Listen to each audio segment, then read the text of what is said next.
So the lesson that I'm pulling from today is something like live like a samurai, whether it's the royal game of or entrepreneurship or anything else in life. This is the Good and Basic podcast with Joseph and Joseph, a long-form conversation where we talk about the videos we make and why we do them. Yep, and get to go a little bit further into detail about some of the ideas behind them. Tentatively subtitled Better and More Complex for that exact reason. Awesome. Okay, so I think what we wanted to talk about today was, first we wanted to do a few project updates about some things that we're working on for the benefit of our YouTube audience, and then jump into today's conversation. So absolutely. Let's start with those announcements. So first announcement, you are all, or at least many of you, are interested in the iron smelting project that we've been working on. And for those who are new to that project, the idea is we want to make iron tools without using iron tools. So make a hammer, an anvil, and tongs without using any of those. Mm-hmm. So as far as that project goes, we now have iron, a certain amount of it from the Cody's Lab Cody's Lab smelt, but we still need to bring that to the forge. The next step is going to be to bring it to a forge and to attempt to consolidate that into a bar. And we haven't done that yet. I just filmed a video where we tried to consolidate the bloom from a previous smelt we did, and that one turned out to be mostly slag, so not terribly useful. However, the slag from that previous smelt we can use in an upcoming smelt in a few months, sometime in the relatively near future, to try to get some more, depending on how much we get out of the Cody's Lab smelt. I am a little bit pessimistic about that. I think we have iron, but I don't suspect it's going to be very much. I think maybe enough for a knife blade, not enough for a hammer. Mm-hmm. So that also, we're also thinking about ways that we can up our production quality on those smelts, right? Yes. Considering different ways of collecting ore, building a taller furnace to increase the processing time and some other things. So those are all questions that we're sorting through right now, too, to figure out what to do next. And one of the things that, in that line of things to fix and or bring forward, I'd really like to find a way to bring together all the information we've gained over all these smelts we've done in something that's a little bit more usable. So lots of disclaimers, lots of this is horribly risky, and if you do it, all the risk is on you. Yeah. But if, hypothetically, someone were to try doing this, what would you look for? How would you know it's going well? And how can you improve your chances of success? Basically, to make a DIY instructional video, here's how to smelt iron in your backyard. Yes, as opposed to the kind of vloggy format of, hey, we're doing this thing, and hey, look, we did the thing. Yeah. Yeah. Awesome. Yes. So, our iron projects will definitely be ongoing. And in the meantime, as we work through that slow but wonderful process, we hope you enjoy all the other videos. So yeah, we're also working on some projects with textile manufacturing, and connecting that in with an interest in the Industrial Revolution. We're working with a whole bunch of other stuff related to a whole bunch of bespoke projects filtered through. And then there's always our book wall series where we discuss a key idea in an interesting way. We also want to announce that we are going to Europe for a collab tour this summer. Woo! This is super exciting. So for the month of May, we're going to be traveling in the Netherlands and the UK, visiting with other YouTubers and working with craftsmen to do some really cool projects. We've been planning this out for a couple of months, and the schedule isn't completely filled in, so we'd love to hear comments below with YouTubers or people we should film with in the United Kingdom. And also, we have a little bit of time left in the Netherlands, so if you have any favorite channels there, let us know. Yep. Yeah, we have some incredible projects and collabs lined up, so that should be super good. But we're, as Joseph said, we're still filling in a few places in the schedule, so if you have suggestions, we would love to hear about them. Yeah. Okay, well, I think that's our announcements. Yep. So a little bit of an explanation about the way that we're going to do the conversation today. And we're not exactly sure how this was going to go. Every time we do this podcast, we do a conversation beforehand to sort of try to put these ideas together a little bit so that you don't have to see all the way that the sausage is made. Yeah, just a little bit of the sausage making process. We want to take some of the rambliness out. And today, well, this is going to be a bit of an adventure. We're going to try to stitch together 3 videos, and I think we're going to do it. So here we go. So the first, let's list the videos to begin with, so you can keep track of kind of where the conversation is going. These 3 videos we recently released are the Royal Game of in which we did a playthrough of a 5,000-year-old Mesopotamian board game. And the challenge there was no one really exactly knows what the rules are because they haven't been passed down, so you have to work with reconstructed rule sets. And that brings in a whole fascinating element. Video number 2 was the video we did on Chesterton's fence that you did on Chesterton's fence applied to open floor plans. And the third is the combined videos we did touring through a 3D printing business with my Uncle Rob. Yep. So what do 3D printing artifacts for the space station, for the International Space Station, a 5,000-year-old board game, and a 20th century British author have in common? That's what we're about to try to figure out. That's the challenge. Ready? Here we go. Challenge accepted. Okay, so Royal Board Game of Ur. Well, I think mostly what we talked about here is we talked about the relative roles of strategy and chance. Yes. Right. And we talked about how this is sort of it's not clear when you play the Royal Board Game of Ur how much of it is strategy and how much of it is chance. You're rolling these dice. There's this heavy luck component, right? Sure. The gods of ancient Mesopotamia need to smile on you for you to win. But how there's also this non-negligible strategy component. And so trying to figure out the boundaries between those two. If you're interested in more detail in this game in particular, we did this as a collaboration with the board gaming podcast, The Dog and Thimble. And so there's a whole separate podcast specifically on this board game. But the nutshell version is you roll dice, and you're trying to race around a board. And as you're rolling the dice, you're not sure what you're going to roll, so there's chance there. Mm-hmm. But in deciding which piece you're going to move and which one is going to take those number of spaces you get from your dice, there is a definite difference between good moves and bad moves. Mm-hmm. And so there is this. And it matters what move you make. It's not negligible. It was so interesting. One thing Tom mentioned was that he wanted to be able to use any number he rolled at any given time. Yeah. So you can roll 0, 1, 2, 3, or 4. And there's chances and probabilities for all these numbers, but he wanted to be in a position at any given time where he could use no matter what was thrown. Mm-hmm. And yeah. As we thought about this, we also realized that this is an element in a lot of games, right? Yeah. You have games like Candyland and Chutes and Ladders that are they're exclusively luck, right? Unless you cheat. Yep. Right.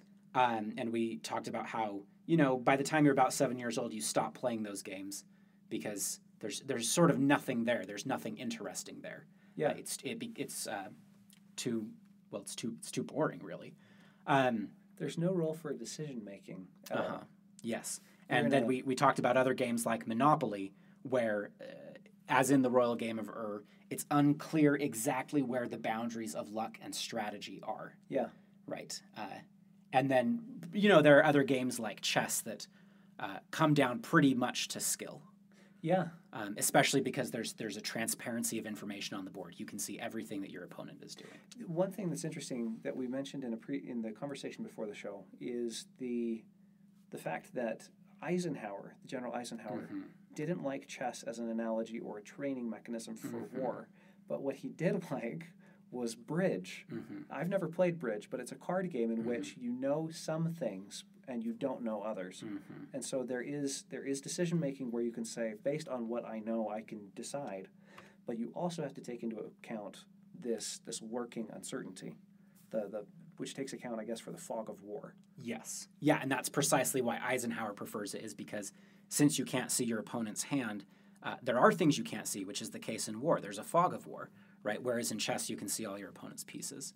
And so, again, General Eisenhower would agree that what makes a good game is a domain of strategy combined with a domain of opaque uncertainty. Yeah. Right. So you're master of your own destiny to a point, and beyond that point, you need to be aware of and able to deal with the lurking uncertainty that the dice can come out and bite you, regardless of how good you play. Yeah. Okay, well, that sounds like a pretty good summary of the Royal Game of Ur. Yeah. So here's the interesting thing, right? Here's the interesting question that comes out of that. So what you would think then, if you really want to win the game, is you want to maximize the strategic component. You want to maximize your strategic ability and make sure that you make all the right choices. But the problem with that is that in games like the Royal Game of Ur or in Monopoly, it's not enough to make all the perfect moves. It's not enough to have a perfect strategy. Yes. Right. There's still a non-negligible factor of opaque uncertainty, right? And the converse is true, that no matter how good of luck you have, if you manage to be remarkably stupid with all your moves that are under your control, you can still lose. And so we talked about how that... One thing that's interesting to me about this is that seems to have a real strong parallel to life. You make decisions. The element of a decision is of will. It's an element of will. You want a certain thing to happen, and you are going to take steps, take actions that are going to bring you toward what you want. But there is the uncertainty in that even if you do everything right, it could still not work. But praise and blame and morality are all based on the idea that your choices matter. The entire idea of a meritocracy is that choices matter. One parallel that I'm seeing here as well, and this didn't occur to me before, is knowledge. In deductive arguments, if you lay out all the right premises, your conclusion is locked in.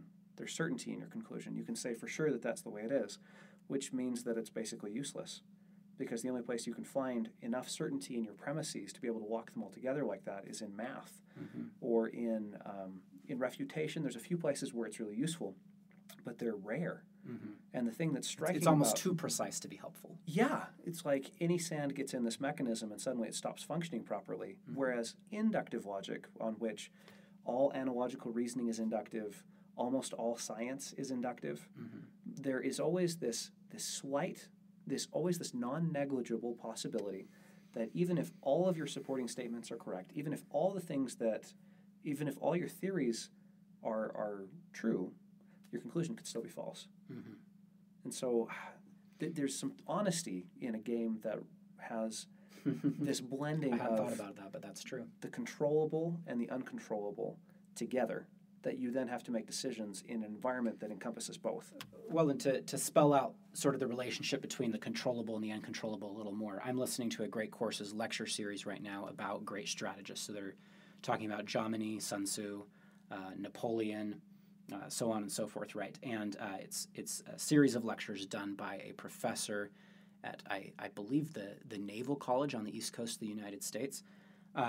So one of the things that he lays out in his very first chapter, or his very first lecture, where he defines strategy on a macro level, is he says the interesting thing about strategy is that even if you have a perfect strategy in war, that's not a guarantee of victory.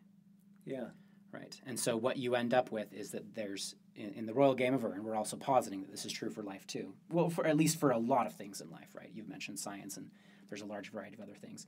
You have this domain of control, and that's the domain of strategy of what you can do. And then you have this domain of opaque uncertainty, right? The other person's cards in bridge, right? Sure. Or the roll of the dice in the royal game of Ur, right? And both of those things, the cooperation of both those entities is necessary for your success. Yes. But independently, they are insufficient for your success. You can't just roll the dice. You have to make good decisions. But even if you make all the right decisions, it doesn't guarantee a victory. The best laid plans of mice and men gang off to gley. There's a game called Hex, developed by John Nash, which I believe it's developed by John Nash. When I did my research on this, I can't remember if that was a myth or if that was true. This is something that you might want to mention in the comments below. But it's mentioned in the movie Beautiful Mind. And the thing that's interesting about Hex, I think he played the game. I don't know that he invented it. But the thing that's interesting about Hex is that it's a perfect game, meaning that if you make all the right decisions, you win. But because of that, and if two players know how to play a perfect game, like tic-tac-toe, yes, the entire thing that determines whether or not you win is whether you went first. And so there's no. It's not a very fun game to play.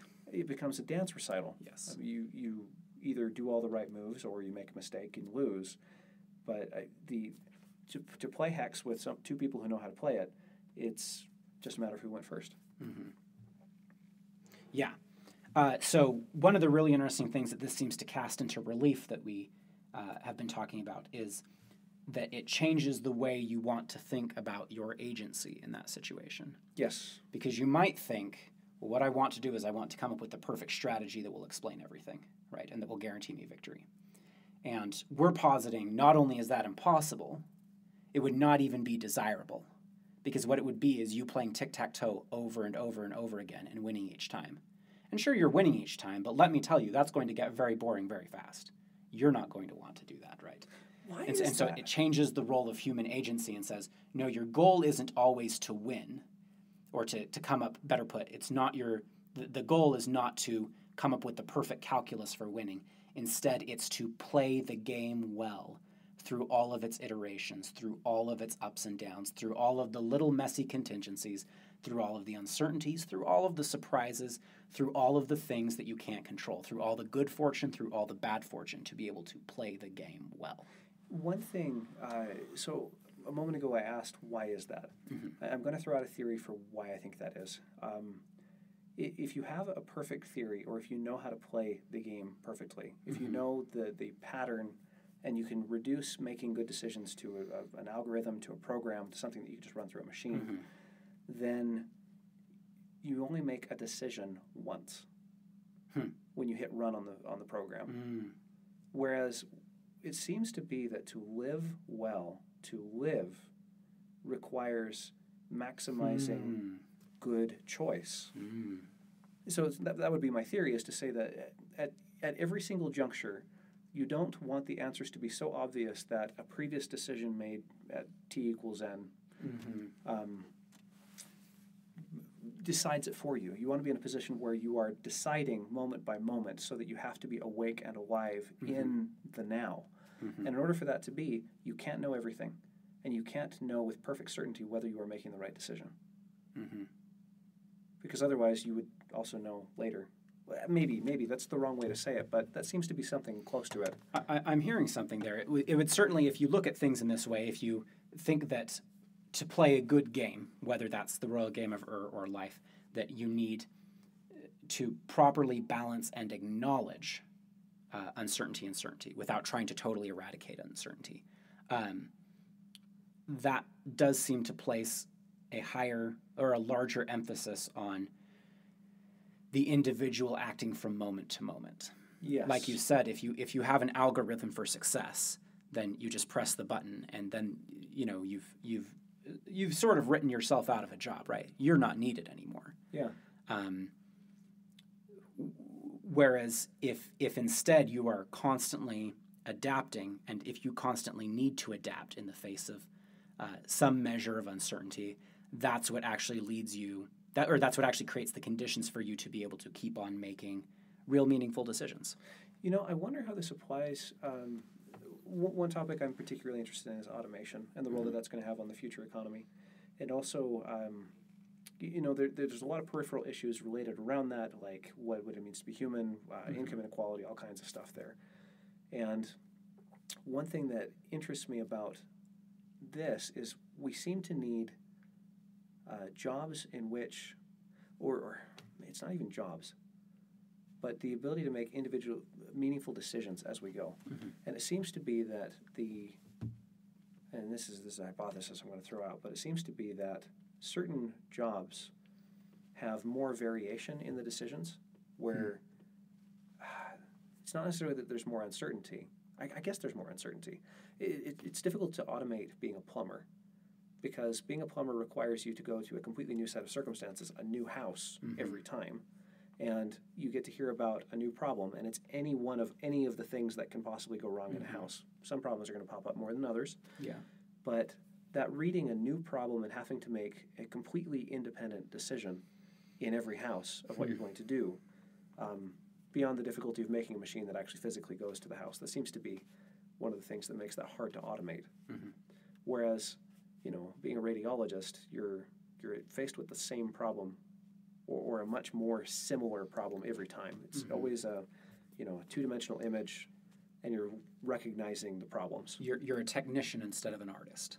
Yes, is roughly what I. And there seems to be a difference. Which, by the way, this makes this one of the few times that you'll hear plumbers referred to as artists. But I don't apologize for that. No. I feel very comfortable with that. So. To me, Mario. Okay. All right then. Yeah. Okay. All right. Are we ready to try to weave in Chesterton's fence? Yeah, let's weave in Chesterton's fence. So the connection, I think, if we're both on the same page about this, is that the connection to Chesterton's fence is that, whenever you run into a barrier, the question is it keeping the T-Rexes out or is it keeping me in, right? In other words, Is it something that's restraining me from exploration, or is it a thing that is, let's say, protecting me from forces that I would prefer to be protected And against? there's some uncertainty that you will never get rid of. Uh-huh. So you're getting rid of an institution, you're getting rid of something. You want to decide whether it was worth. Well, let's make it comparative. So there's two possible worlds. There's a world in which that barrier, that fence, that institution is gone. Mm-hmm. And there's the world where it stays. Yeah. Which one is better? And that's the question that we ask. And that is the question we ask, and there's a lot of uncertainty attached to that question. And so Chesterton's fence is a rough idea that says, hey, if there's a fence and you're wondering whether or not it's useful, figure out what the use it was originally intended for was. Mm-hmm.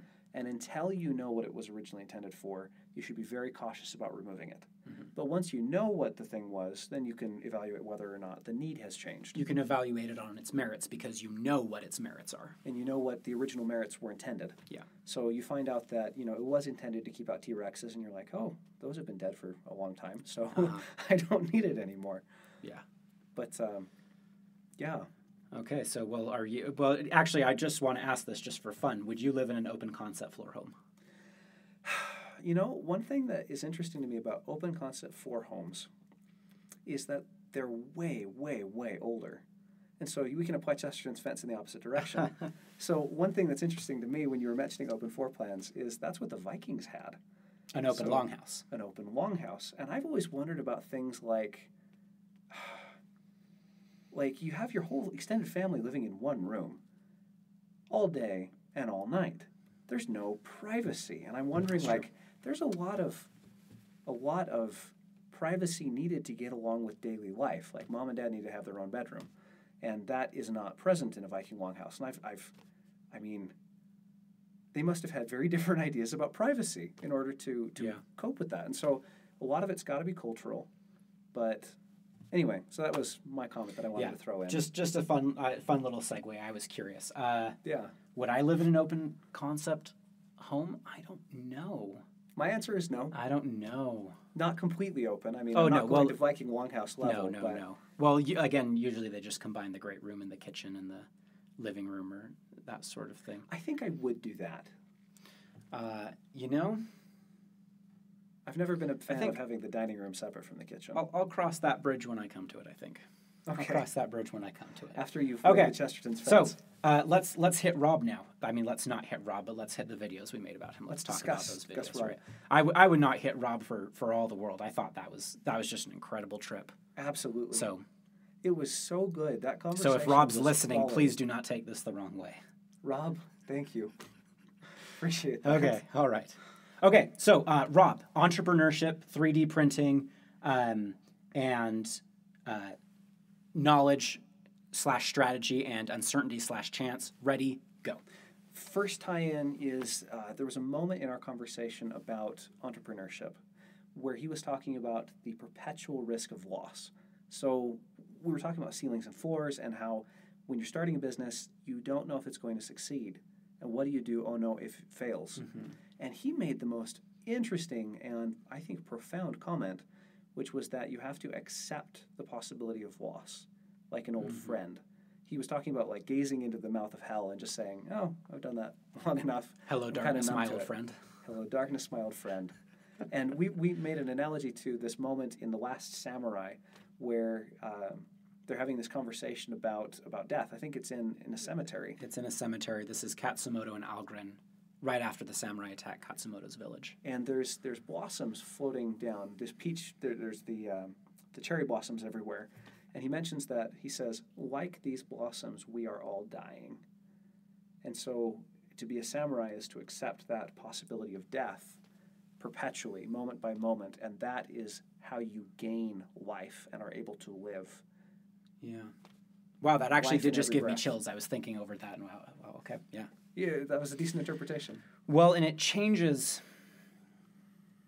I'm really struck by that, especially, and I was really interested to hear what Rob said, because as an entrepreneur, you face the possibility of failure in a way that you don't necessarily if you're let's say, a conventional employee. And the idea of being a conventional employee is it levels out a lot of these curves. So you're in this place where your income is stable, you're paid by the hour, So the business is the one dealing with the risks of, can I sell enough of the product to justify this? And they're dealing with the market and all these things. But for you, it's about your salary, and things are pretty stable and pretty consistent, and your work is cut down from the main portion. You get your little piece of the elephant that you deal with. But you're not dealing with the existential threat until they tell you that the business is, So entrepreneurs certainly confront risk in a way that's different from the way that, say, conventional employees confront risk, right? And so what I was really interested to hear Rob say was to talk about that embrace of failure, right? That's so interesting to me because you would think that what you're trying to do is to minimize the risk of failure, right? And you would think that that's sort of the thing that dominates your consciousness. Yeah. But instead, what dominates your consciousness, or, the lesson that I picked from Rob, is not how can I avoid failure. Instead, it's more like how can I be the kind of person who can act correctly in situations of success and in situations of failure. Yes. Does that make sense? Rather than identifying with the processes that lead to success and avoiding those processes that invoke a risk of failure. Instead, he embraces both and says, I'm going to be the kind of person who, although I'm certainly not trying to fail, let me tell you that, right? I'm prepared for it. And I understand that that's a thing that can happen and will happen, and I'm prepared to bear that burden. I'm prepared to pay that cost. I'm prepared to make that sacrifice. Up to and including losing everything. Yep. There's something to that. It's an incredibly, for a business decision, it has an incredibly large moral dimension and character dimension. And I don't think I've totally sussed out that concept, but I just keep coming back to that and thinking, wow, that is amazing. That's worth just chewing on for a while. Just to say, hey, there's something going on there, and it's something that I want to emulate. Yeah. Even if I never started an independent business. I mean, we're starting an independent business. That's what this channel is. But I want that courage. Mm-hmm. And there seems to be honor in that acceptance of failure. Yeah. Something right about it in and of itself. But one thing that I'm interested in is decision paralysis. When you are given so much information that you don't know what to do with it, you can't make a decision and you're just frozen. If you won't start a business until you know that you can succeed, or until you know that you will succeed because you've eliminated all the variables, then you're never going to start, ever. All right, you are looking too much at the risks. You're calculating too much costs. You're too full of fear. Yeah. Right, and so you won't do it. Yeah. Right. And even if the failure, one thing we've talked about with Nassim Taleb's theory is that you want to be aware of your ceilings and floors and to kind of cap where you can fall to. And that's a nice thing, but I don't think it's possible in all cases because the Katsumoto conversation in The Last Samurai, the floor that he's talking about is death. Mm-hmm. He's not capping that at some level that's manageable and saying, "Oh, I can live with that." I mean, he's literally saying, "I can't live with that, but I'm okay with it anyway." Yeah. So it seems to be that there's some value in capping the floor where you can, and accepting it where you can't. Mm-hmm. Maybe that didn't come out quite right. Like as I said, that doesn't sound quite accurate, but close. It's that odd feeling of having missed the target by that much. And I think the part was where I said you accept, because it's not just that you accept the parts that you can't. You have to embrace the parts you can't. It's like the Viking attitude toward death in battle. It's almost... Well, it's almost not bad. It's like the choice I made was good, and therefore the outcome is irrelevant. That's it. If the choice was made well, sufficiently, if this is a fight worth doing at all, not all fights are worth doing, but in the fights that are worth doing, it was worth doing even if I die. If we could invoke Chesterton just once more, a thing worth doing is worth doing badly. A thing worth doing is worth doing badly. Okay, so to me that seems like a pretty good place to wrap this up. So it seems to me that the lesson we're pulling out of all these three, I think we successfully stitched all the videos together. which was a bit of a miracle in my view, but I'm pretty happy about it. So the lesson that I'm pulling from today is something like live like a samurai, whether it's the royal game of or entrepreneurship or anything else in life. And that is defined as recognize that there are things you can influence and control, but you can never control all of it. There's always the two domains of the skill and luck, and the way of the samurai is a way of dealing with that.